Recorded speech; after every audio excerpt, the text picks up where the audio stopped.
Hello, and welcome to season one of the podcast Bernie's Dad Personal Reflections. I'm your host, Eric Landrum from Psych Sessions and Boise State University. This podcast lives at an unexpected but hopefully rich intersection. My 35 plus years as a psychology educator and my life with a new puppy named Bernie Sanders. Bernie is part Shih Tzu, part poodle, and, like many of the best teachers and students in psychology, mostly joy with a little bit of mischief mixed in. As I reflect on my career and get to know this energetic little guy, I've started to notice meaningful parallels between the two. Teaching, mentoring, learning, patience, growth. These themes show up whether you're in a classroom or on a walk with your puppy. Each episode of Bernie's Dad is short and reflective, built around a single idea. Episode titles are one word, often inspired by terms from the adjective checklist, and serve as a lens for exploring both professional life and personal experience. While this is primarily a solo podcast, I may invite guests from time to time when it feels right. My hope is that these episodes are small, satisfying nuggets, something you can savor, reflect on, and perhaps carry with you into your own work and life. I also suspect you'll recognize segments of your own career in many of the topics we explore together. My thanks to Psych Sessions for supporting this project. And now, on with the show. Hi, this is Eric, and this is episode 5 titled Curious. And I think this descriptor really is nicely applied to both my own career and to our puppy, Bernie Sanders. And let me just describe that here in the next couple of minutes.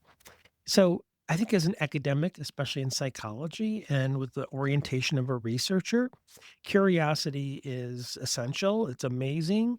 Um, I've had the luxury over my career to be able to explore hypotheses and problems and questions that were interesting to me, interesting to my students. And I think this curious nature really pays off for an academic. And it could be things as simple as, could I do a better job teaching this course? What would happen if I did this instead of that? What if I went away from testing and I tried to use other forms of instruction in the classroom, like just in time teaching or a flipped classroom approach? And so that curiosity has paid dividends for me, and I see it every day in this puppy, Bernie Sanders. I see this curiosity, this wanting to explore. Novelty is super huge in this puppy's life, and whether it's novelty in the way he's being fed or not necessarily a new toy. I think puppies are a lot like little children. Sometimes the box that the item comes in is more entertaining than the item itself. And so this curiosity through my puppy's eyes is just really lovely to watch. With at Boise State, I had the pleasure of working with undergraduate students. We don't have a graduate program. So when I did research, I was working with undergrad research assistants. And sometimes they generated the best questions and the most meaningful questions. And I'll just give you an example from this is probably close to 20 years ago, maybe even longer. A student came to me and asked me about um, when applying to graduate school, does it matter if you have withdrawals on your transcript? Will that make a difference in your acceptability for graduate school admissions? And I was kind of up on the literature at the time, and I'd written a little bit in different places about graduate admissions in psychology, and I said, "I just don't know." And this student's curiosity led to a year-long research project where we did a national study of graduate admissions advisors in psychological science, and what we found was that, withdrawals made a difference for a student's application, but only in certain courses.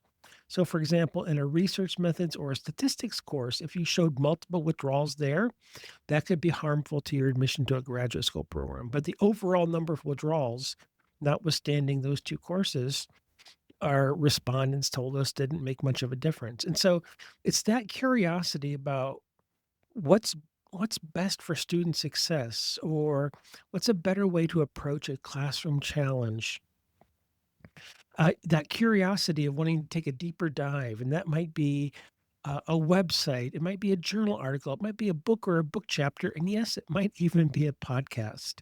I think that curiosity fuels us all, and I just see the natural comparisons between the curiosity in my own career and the curiosity through this puppy's eyes. And so I really enjoy that. He's still a puppy. He's about a year and a half old. Uh, I can't tell you what's going to happen when he's 5 years old or 10 years old. I just don't know. Will he have the same curiosity? I'm guessing probably not. Do I have the same curiosity today, 37 years into a career, that I had at the beginning of my career? Probably not. And so I hope you can appreciate the parallels between curiosity in one's academic career and curiosity through the eyes of a puppy. And as always, thanks for listening. Inspired by teaching, guided by Bernie. Keep learning, keep growing, and take care. I'll see you next time.